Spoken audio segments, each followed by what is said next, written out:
కూడి ఉన్న మీకు అందరికీ ప్రభు అయిన యేసుక్రీస్తు నామములో మరొకసారి అందరికి వందనాలు తెలియజేస్తున్నాను. మరి దేవుడు మనల్ని ప్రేమించి కనికరించి ఆయన శ్రేష్టమైన ఘనమైన ఈ సమయాన్ని ఇచ్చినందుకు దేవుని స్తుతిస్తూ దేవుని ఘనపరుస్తున్నాం. మంచిది. దేవుని సన్నిధిలో గత 7 వారాలు, ఎన్ని వారాలమ్మా చెప్పాలి? 7 వారాలు. ఎన్ని వారాలు? గత 7 వారాలు ఆయన దయలో ఆయన కృపలో మనల్ని దేవుడు భద్రపరిచి ప్రభు క్షేమాన్ని ఇచ్చినందుకు ఒకసారి స్తోత్రం చెల్లిద్దామా? హల్లెలూయా, హల్లెలూయా, హల్లెలూయా. దేవుడికే మహిమ కలుగును గాక. 8వ వారంలో దేవుడు మనలను ప్రవేశపరిచి 8వ వారంలో ఆయన సన్నిధిలో ఆయనను స్తుతించడానికి, ఆయనని గణపరచడానికి దేవుడిచ్చినటువంటి కృపను బట్టి ప్రభుని స్తుతిస్తున్నాం, గణపరుస్తున్నాం. మరి మీరందరూ ప్రార్థనలు చేశారు, చాలా సంతోషం. ప్రియ దేవుని పిల్లలారా, 2024లో మనమందరం ప్రార్థన చేసినప్పుడు 25లో దేవుడు కార్యాలు చేశాడు. అవునా? 25లో మనం చేస్తున్నాం. 26లో దేవుడు సంతోషంగా ఉంచునుగాక, సమాధానంగా ఉంచునుగాక. కాబట్టి 8వ వారంలో కూడా చక్కగా ప్రార్థించినందుకు, పాడి ప్రభుని గణపరిచినందుకు దేవుని ఎంతగానో స్తుతిస్తున్నాం, గణపరుస్తున్నాం. మంచిది. మరి 7వ వారంలో వాక్యం గుర్తుందా?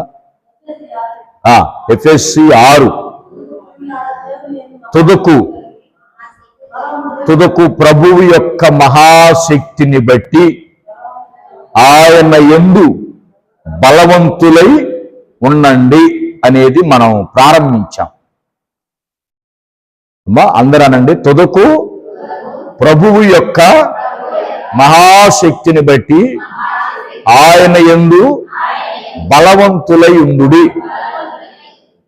దేవుని యందు బలవంతులై ఉండాలి అని మనం చదువుకుంటున్నాం. ఆ విషయంలో దేవుడు ఏ సందర్భాలలో బలపరిచాడో మీకు చెప్పా. ఏ ఏ సందర్భాలలో దేవుడు మనల్ని బలపరుస్తాడు అమ్మా? బలహీన సమయంలో బలపరుస్తాడు, ఇంకా నిందలలో బలపరుస్తాడు అమ్మా, ఉపద్రవాలలో బలపరుస్తాడు, ఇంకా అమ్మా హింసలలో బలపరుస్తాడు, ఇబ్బందులలో బలపరుస్తాడు, శోధనలో బలపరుస్తాడు మనల్ని అమ్మా, నిందలలో బలపరుస్తాడు. పౌలు గారిని దేవుడు ఆ సందర్భాలలో బలపరిచాడు, నన్ను దేవుడు బలపరిచాడు అని దేవుడు మాట్లాడుతున్నాడు. ఇంకా పౌలు గారు ఏమన్నాడు, ఏ స్థితిలో పౌలు గారిని బలపరిచాడు కూడా చెప్పా. ఎప్పుడు బలహీనుడో అప్పుడే దేవుడు కృప ద్వారా బలపరిచాడు అమ్మా. కాబట్టి పౌలు గారు ఇంకా అన్నాడు, 2 స్థితుల్లో నేను బలపరుస్తున్నానన్నాడు. ఉన్నత స్థితిలో దేవుడు బలపరిచాడు, దీన స్థితిలో దేవుడు బలపరిచాడు అమ్మ. ఆకలి కలిగి ఉన్నప్పుడు బలపరిచాడు, సమృద్ధిగా తిన్నప్పుడు దేవుడు బలపరిచాడు. అంటే దేవుడు బలపరిచే విధానాన్ని గురించి మనం చదువుకుంటున్నాం. కాబట్టి దేవుని సన్నిధిలో అపొస్తలుడైన పౌలు గారిని ఆయా సందర్భాలలో బలపరిచి తాను ఎందుకోసమైతే ఎన్నుకున్నాడో అది గురి చేరుకోవటానికి ఆయన బలపరుస్తా ఉన్నాడు అనేది మనం చదువుకుంటున్నాం. మంచిది. ఆ విషయాల్లో ఇంకొక వచనాన్ని మనం జ్ఞాపకం చేసుకుందాం. దేవుని శక్తి, ఆయన కృప, అంటే ఆయన బలం, ఆయన శక్తి ఇంకా ఎవరిని బలపరిచింది బైబిల్ గ్రంథంలో మనం జాగ్రత్తగా గమనిస్తే హెబ్రీ 11వ అధ్యాయం తీయండి అమ్మా. ఒకసారి అందరూ హెబ్రీ 11వ అధ్యాయం తీయండి. 11వ అధ్యాయం తీశారా? హెబ్రీ 11వ అధ్యాయం తీశారా? 34వ వచనం చదవండి. 34వ వచనం. సింహపు నోళ్లను మూసిరి. మీకు ఇంకా బాగా అర్థం కావాలంటే జాగ్రత్తగా గమనిస్తే 32 నుంచి చదవండి ఇంకా అర్థం కావాలంటే. ఇంకను ఏమి చెప్పుదును, గిద్యోను, బారాకు, సంసోను, యెఫ్తా, దావీదు, సమూయేలును వారిని గురించి ప్రవక్తలను గురించి వివరించుటకు సమయం సాలదు.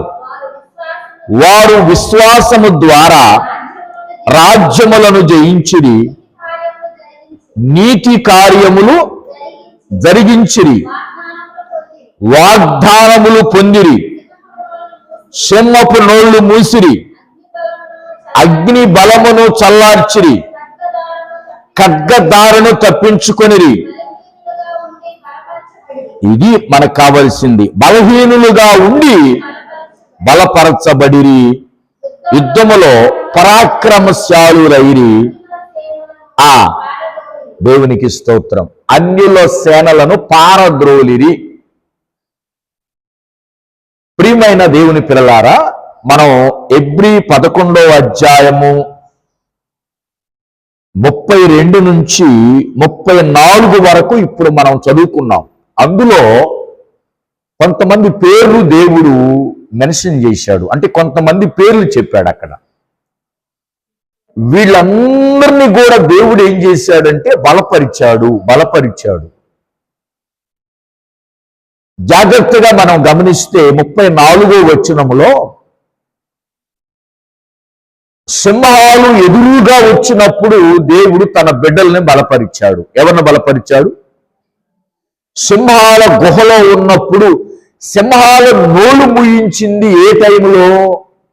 దానియేలు గారి టైంలో. అంతే కదమ్మా. ఇప్పుడు సింహాలు అగ్ని అనగానే ఎవరు గుర్తొస్తారు సహజంగా మనకి? దానియేలు గారే. దానియేలు గారు సింహాలు నోళ్ళ మూశారు, అగ్ని జ్వాలను సల్లార్చారు. అంటే అగ్ని సింహం ఈ రెండు ఏ టైంలో జరిగింది? దానియేలు గారి సమయంలో జరిగింది ఈ రెండు సంఘటనలు. అందుకనే మనకు ఆటోమేటిక్ గా దానియేలు గారిని దేవుడు ఏం చేశాడు? బలపరిచాడు. దేవునికి మహిమ కలుగునుగాక. ఎవరిని బలపరిచాడు? దానియేలు గారిని దేవుడు బలపరిచాడు. ఒకవేళ దేవుడు దానియేలు గారిని బలపరచపోతే ఏం జరిగి ఉండేది? మనం ఒక్కసారి ఆలోచిద్దాం. సింహాలు ఏం చేసేవి? తినేసేవి. ఇంకా అగ్ని ఏమవుతుందో తెలుసా? అగ్ని తాటికి మాడి మసైపోయేవాళ్ళు. అగ్నికి కరగండి ఏమైనా ఉందమ్మా? అగ్నికి ఏమేమి కరుగుతాయి చెప్పండి? అన్నీ కరుగుతాయి. ఉక్కు కూడా కరిగిద్ది. ప్రపంచంలో ఏదైనా అగ్ని మొత్తం కూడా కరిగిపోతుంది. ఏదే మిగలటానికి బూడిదైపోతుంది. అంటే దేవుడు అగ్నికి ఏమి ఇచ్చాడంటే అంత శక్తిని ఇచ్చాడు. అగ్నిని తట్టుకోవటం చాలా కష్టం.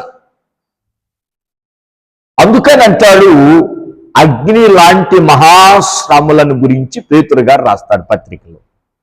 అగ్ని లాంటి మహాశ్రమలంటే శ్రమల్లో కూడా అగ్ని లాంటి పరీక్ష. మనం చరిత్రలో పోతే ఒక స్త్రీని అగ్నిలో పరీక్షించారు.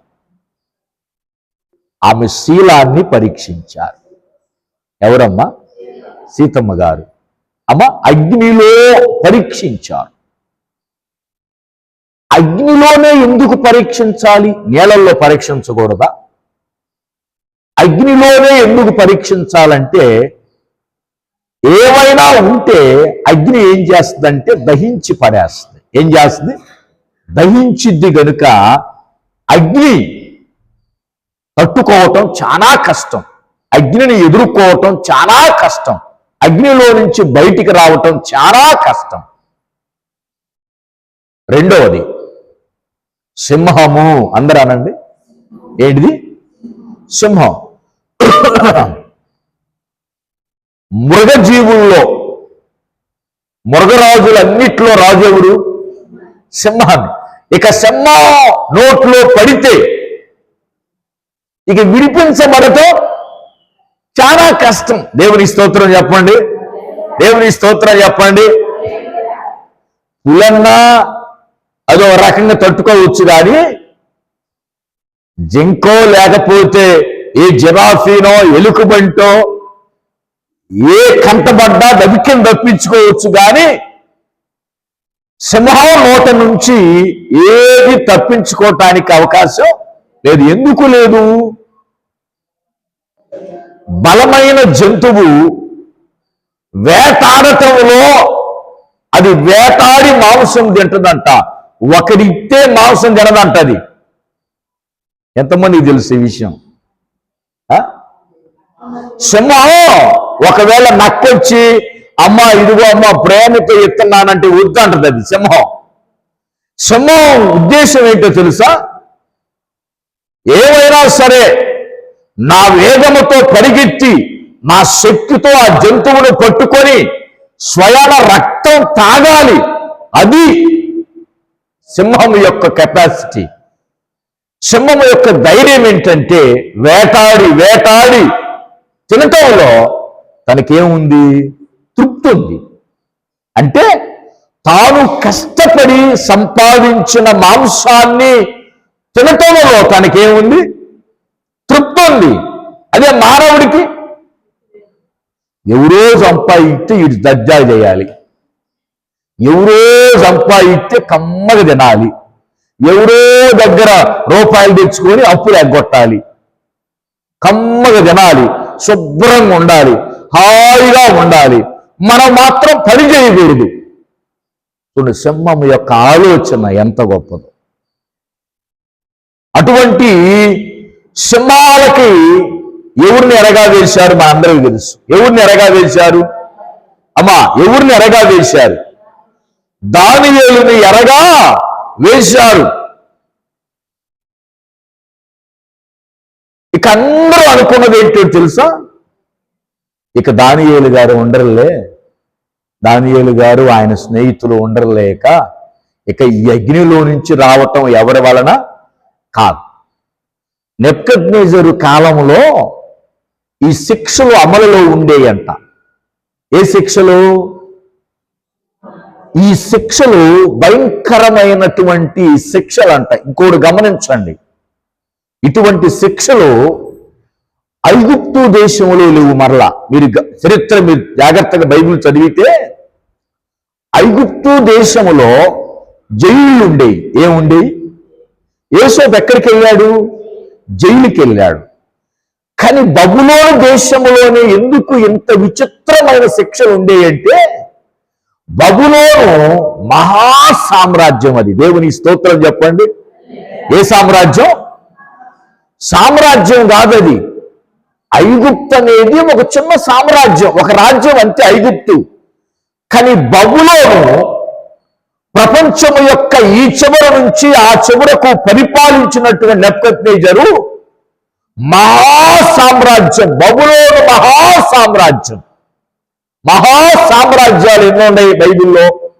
ఎవరు చెప్తారు? మహా సామ్రాజ్యాలు, సామ్రాజ్యాలు అడగటల్లా మహా సామ్రాజ్యాలు ఎన్నో ఉన్నాయో తెలుసా? 4 ఉన్నాయి. ఎన్నో ఉన్నాయి? 4 ఉన్నాయి మహా సామ్రాజ్యాలు. ఒకటి బబులోను మహా సామ్రాజ్యం, రెండవది మాదీలు పారసీకులు సామ్రాజ్యం. ఆ తర్వాత వచ్చింది మాదీ పారసీక సామ్రాజ్యం. తర్వాత మనం జాగ్రత్తగా గమనిస్తే గ్రీక్ మహా సామ్రాజ్యం, గ్రీకులు వచ్చారు. 3వ సామ్రాజ్యం, అందులో నుంచి గ్రీకులు వచ్చారు, గ్రీకు మహా సామ్రాజ్యం. 4వది రోమా సామ్రాజ్యం. ఎన్ని సామ్రాజ్యాలు? 4 వచ్చినాయి. ఒకటి బబులోను సామ్రాజ్యం, రెండవది మాదీ పారసీక సామ్రాజ్యం. కోరెష్ కాలంలో మనం చరిత్ర, నెహెమ్యా చరిత్రలో కోరెష్ పరిపాలన, మాదీ పారసీక రాజు ఆయన. మూడవది గ్రీకు సామ్రాజ్యం, అంటే అలెగ్జాండర్ ద గ్రేట్ గ్రీకు సామ్రాజ్యం ప్రపంచాన్ని పరిపాలించాడు. నాలుగవది రోమియుల సామ్రాజ్యం ప్రపంచాన్ని పరిపాలించారు. వీటన్నిటి సామ్రాజ్యాలలో భయంకరమైన శిక్షలు ఎక్కడ ఉంటాయో తెలుసా? ఈ బబులోను సామ్రాజ్యములో ఎటువంటి శిక్షలంట? ఇక తప్పు రాజుగారి మాట వినకపోతే అగ్నిలో వేయటమే, రాజుగారి మాట వినకపోతే సింహబోనులో వేయటమే. చూడండి, భయంకరమైన శిక్షలు. ఇక ఏ మానవుడు తప్పించుకోవటానికి అవకాశం? ఇవాళ మనం జైల్లో పడ్డాం అనుకో, ఏం చేస్తున్నాం? శుభ్రంగా పౌడర్ రాస్తుండో, శుభ్రంగా ఏసీలో ఉంటుండో, చికెన్ మటన్ పెడుతున్నారు. రిలీజ్ అయ్యేసరికి తలకాయను తిప్పుకొని వస్తుండో, ఎట్ట పోయినోడు ఇటు తొత్తుండో. ఎందుకని? ఇవాళ జైలు అట్లాగున్నాయి. అప్పుడు శిక్షలు ఎట్లాగున్నాయి? అప్పుడు శిక్షలు ఇక అందులో పోతే మరణమే తప్ప. ఏందప్ప అమ్మా కోటిరత్నమ్మ గారు, ఏందప్ప? మరణమే తప్ప ఇక బయటికి రావటానికి అవకాశం లేదు. అటువంటి శిక్షల కాలములో దానియేలు గారిని దేవుడు ఎక్కడ తీసుకుపెట్టాడు? బబులోను సామ్రాజ్యంలో తీసుకుపోయి పెట్టాడు. దేవునికి మహిమ కలుగునుగాక. చూడండి, అటువంటి శిక్షల నుంచి కూడా దేవాతి దేవుడు దానియేలు గారిని ఏం చేశాడమ్మా? బలపరిచాడు. ఒక్కసారి స్తోత్రం చెప్పండి. ఎందుకు దేవుడు బలపరిచాడు? ఎందుకు దేవుడు బలపరిచాడో మనము దానియేలు గ్రంథం చూద్దాం. దానియేలు గ్రంథం తీయండి. ఎందుకు దేవుడు బలపరిచాడు? దానియేలు గ్రంథం 6వ అధ్యాయం దగ్గరికి రండి. దానియేలు గ్రంథము 6వ అధ్యాయం దగ్గరికి రండి, మనకు అర్థమవుతుంది ఎందుకు దేవుడు తప్పించాడు. అగ్నిలో నుంచి, సింహాల గుహలో నుంచి దేవుడు ఎందుకు ఆయనను తప్పించడం జరిగింది? ఎందుకు ఆయన నశింపు కాకుండా రక్షించబడ్డాడు అని మనం జాగ్రత్తగా దేవుని వాక్యములో నుంచి గమనిస్తే 6వ అధ్యాయం తీశారా అమ్మ? అందరూ 6వ అధ్యాయం తీశారా? 6వ అధ్యాయము తీసి ముందు పెట్టుకోండి. 6వ అధ్యాయము 6వ అధ్యాయములో 20వ వచనం చదవండి. 20వ వచనం. అతడు గుహ దగ్గరకు రాగానే దుఃఖ స్వరముతో, ఎవరు దానియేలును పిలిచింది? రాజుగారు. అందరూ అనండి, రాజుగారు తెల్లవారేసరికి ఎక్కడికి వచ్చాడు? గుహ దగ్గరకు వచ్చాడు. దుఃఖముతో వచ్చాడు. ఎట్లాగొచ్చాడు? ఎందుకని దుఃఖముతో వచ్చాడు? ఎందుకంటే దానియేలుని రాజుగారు ప్రేమించాడు. అట్లాగని రాజాజ్ఞను తిరస్కరిస్తే ఒప్పుకోలే మరలా. కానీ దానియేలుని ప్రేమించాడు. అందుకని ఏమయ్యాడో చూద్దామని తెల్లారేసరికి ఎక్కడికి వచ్చాడు? గుహ దగ్గరికి వచ్చాడు. వచ్చి ఏమంటున్నాడు?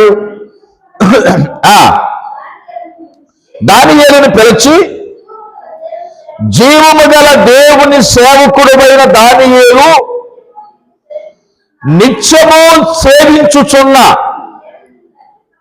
నీ దేవుడు నిన్ను రక్షింపగలిగినా అని అతన్ని అడిగెను. అందుకు దానియేలు, రాజు చిరకాలము జీవించునుగాక, నేను నా దేవుని దృష్టికి నిర్దోషినిగా కనబడితిని గనుక ఆయన తన దూతను పంపి సింహములు నాకు ఏ హానియు చేయకుండా వాటి నోళ్లను మూయించెను. రాజా, నీ దృష్టికి నేను నేరము చేసిన వాడను కాను గదా అనెను. దేవునికి స్తోత్రం చెప్పండి. ఈ మాటకి గట్టిగా స్తోత్రం చెప్పండి. గట్టిగా స్తోత్రం చెప్పండి.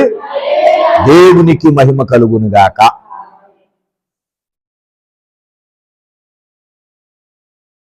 ఒక ఒక అన్యుడు అంటున్నటువంటి మాటలు జాగ్రత్తగా విందాం. గుహ దగ్గరికి వచ్చి ఒక అన్యుడు దేవుణ్ణి ఎరగని రాజుగారు ఏమంటున్నాడు దానియేలు గారిని పట్టుకొని, అమ్మా, జీవము గల దేవుని సేవకుడు అయిన దానియేలు,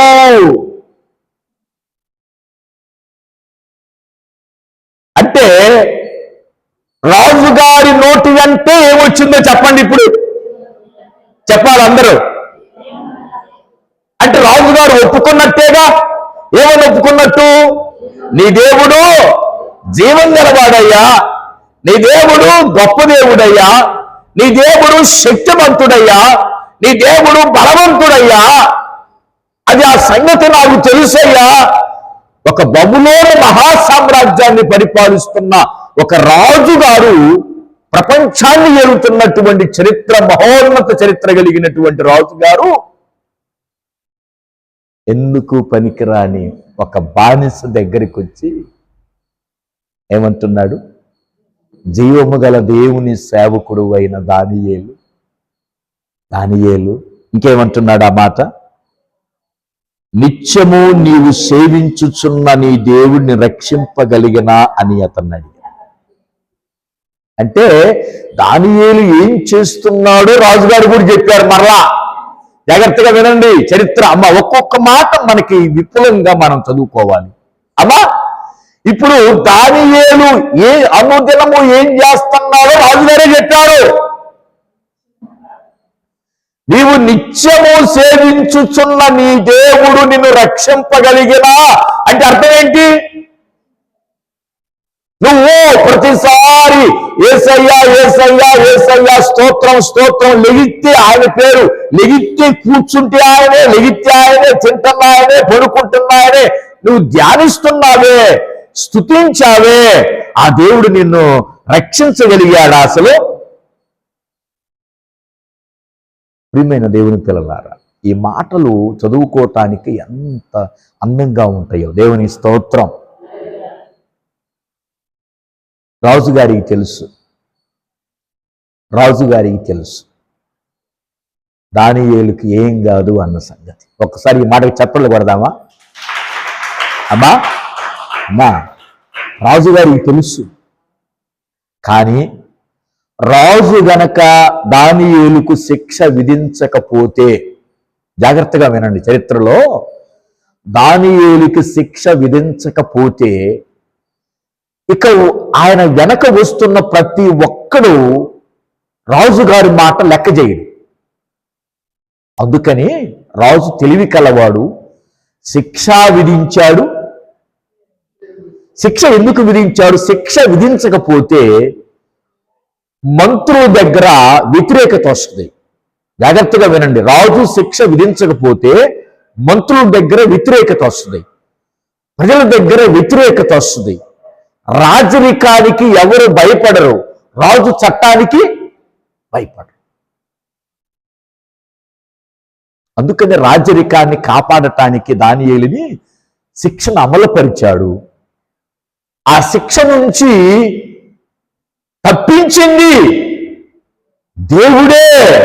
రాత్రంతా రాజుగారు వాళ్ళ దేవుడికే ప్రార్థన చేసి ఉంటాడని నేను అనుకుంటున్నా, నా ఊహ. ఎందుకు చెప్పమంటారా? మరి అమలుపరచటం ఎందుకు?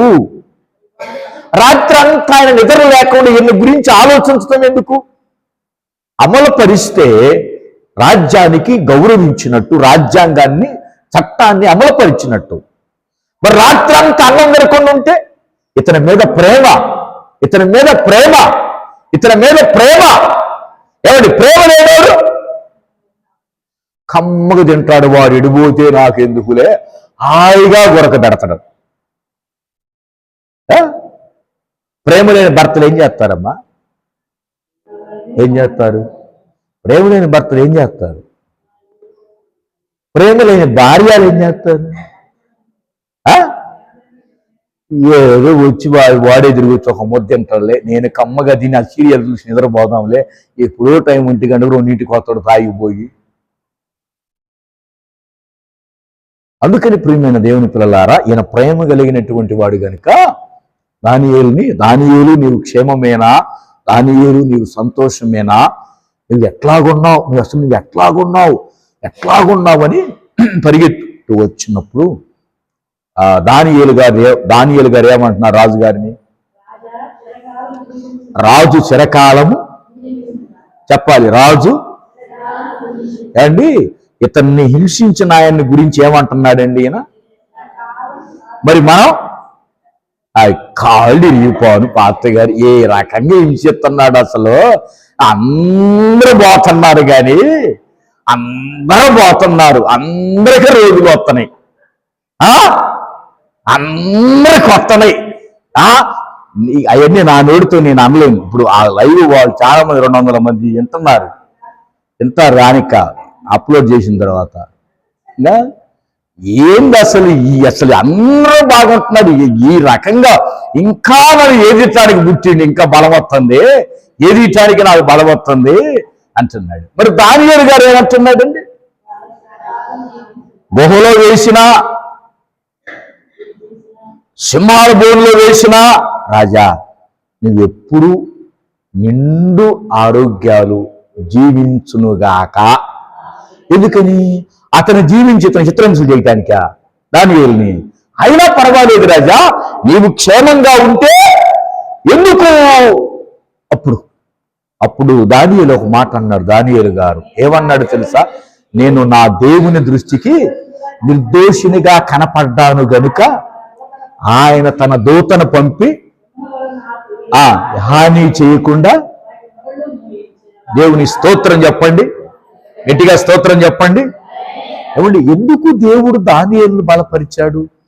ఎందుకు దూతను పంపించి బలపరిచాడంటే గమనించండి, దేవుని దృష్టికి దానియేలు ఎట్లా కనపడ్డాడు? నిర్దోషిగా కనపడ్డాడు గనుక దేవుడంట దానియేలుని దూతను పంపించి బలపరిచాడు. దేవునికి మహిమ కలుగును గాక.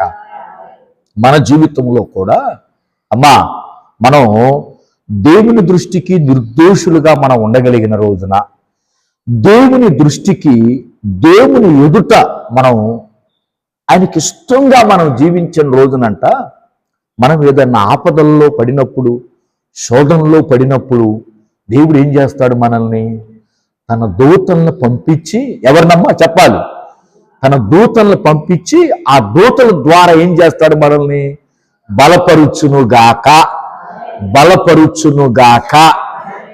లేవనెత్తునుగాక. ప్రియ దేవుని పిల్లలారా, మనల్ని నశింప చేయనిచ్చే దేవుడు కాదు. మనం నశించిపోము. మనమేమనుకుంటున్నామంటే అందరూ అనుకున్నారు ఇక దానియేలు గారు అయిపోయాడు, దానియేలు గారి చరిత్ర అయిపోయింది, దానియేలు గారు ఇక మనకి అడ్డు లేకుండా పోతాడు అనుకున్నారు. కానీ దానియేలు గారిని అగ్నిలో వేసిన వాళ్ళు ఏమయ్యారు?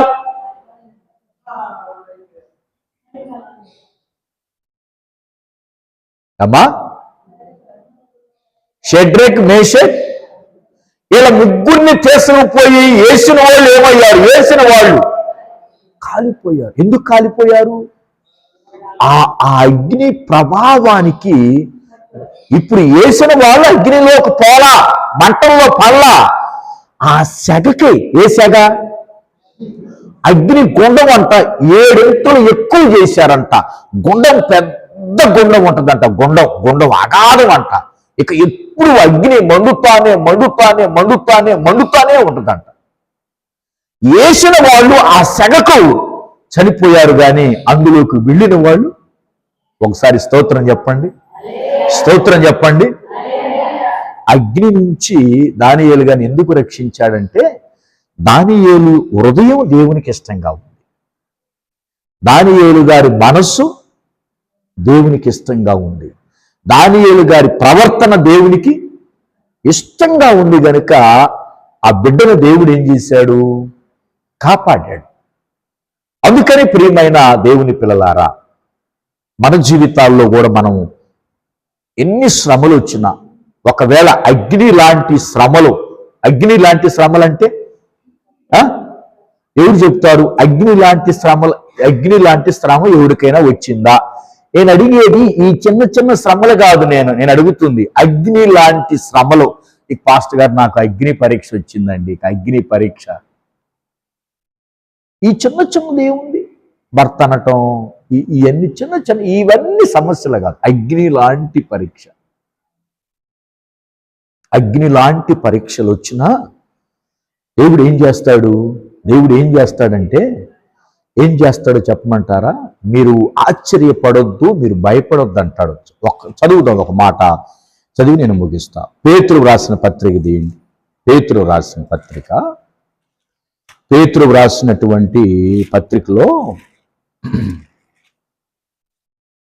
మనం జాగ్రత్తగా గమనిస్తే, పేతురుకు రాసినటువంటి పత్రిక అమ్మా 4వ అధ్యాయం చూడండి. 4వ అధ్యాయం,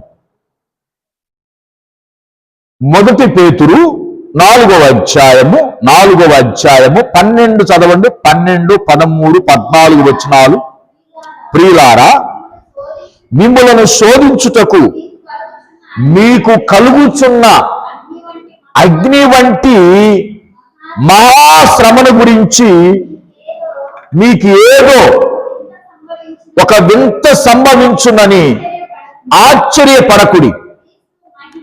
క్రీస్తు మహిమ బయలుపరచబడినప్పుడు మీరు మహానందముతో సంతోషించు నిమిత్తము క్రీస్తు శ్రమలలో మీరు పాలువారై ఉన్నంతగా సంతోషించుడి. క్రీస్తు నామము నిమిత్తము మీరు నింద పాలైన ఎడల మహిమా స్వరూపి అయిన ఆత్మ, అనగా దేవుని ఆత్మ మీ మీద నిలుచుచున్నాడు గనుక మీరు, ఒక్కసారి ఈ మాటకు స్తోత్రం చెప్పండి, గట్టిగా స్తోత్రం చెప్పండి, సంతోషంగా స్తోత్రం చెప్పండి. దేవునికి మహిమ కలుగునుగాక. ఇక్కడ ఏమంటున్నాడు పేతురు గారు? అగ్ని లాంటి శ్రమలు దానియేలు గారికి వచ్చినాయి, పేతురు గారి కాలంలో కూడా వచ్చినాయి. ఏమంటున్నాడు? అగ్ని లాంటి శ్రమలను గురించి మీకేదో ఒక వింత సంభవించినట్లు ఆశ్చర్యపడొద్దు. అంటే ఈ శ్రమలో నేను ఏమైపోతానో అని మీకు దిగులొద్దు. ఈ బలహీనతల్లో ఇప్పుడు నాకు బలహీనత వచ్చింది, అందరూ ఏమంటున్నారు? అమ్మో, ఇక నువ్వు బలహీనతల్లో ఇక నువ్వు బలికిరావు అంటున్నారు. ప్రభు అందరూ అంటున్నారు అని వాళ్ళ మాటలు పట్టించుకోవద్దు అంటున్నాడు దేవుడు. స్తోత్రం చెప్పండి. ఏమండి, బలహీనత వస్తే సంతోషించే వాళ్ళు ఎక్కువ, బాధపడే వాళ్ళు ఎక్కువ? ఆ మాట అన్న గట్టిగా చెప్పండి మరి.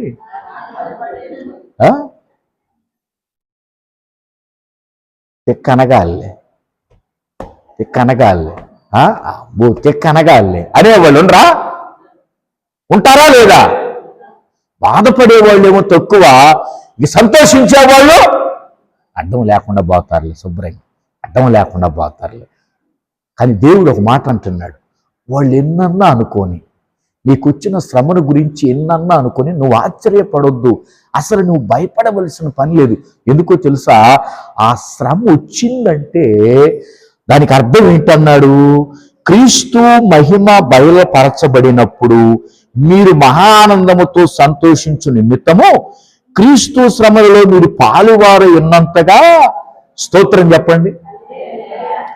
ఇప్పుడు మీకు ఈ బలహీనత వచ్చిందంటే క్రీస్తు యొక్క మహిమ బయలుపరచబడటానికే ఇది వచ్చింది నీకు.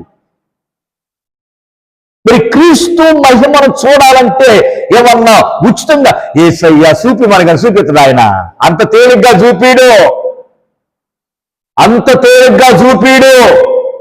ఏమిటి? దానియేలు గారికి బబులోను సామ్రాజ్యములో పేరు వచ్చిందంటే దేని వల్ల వచ్చిందో చెప్పండి. ఇప్పుడు పేరు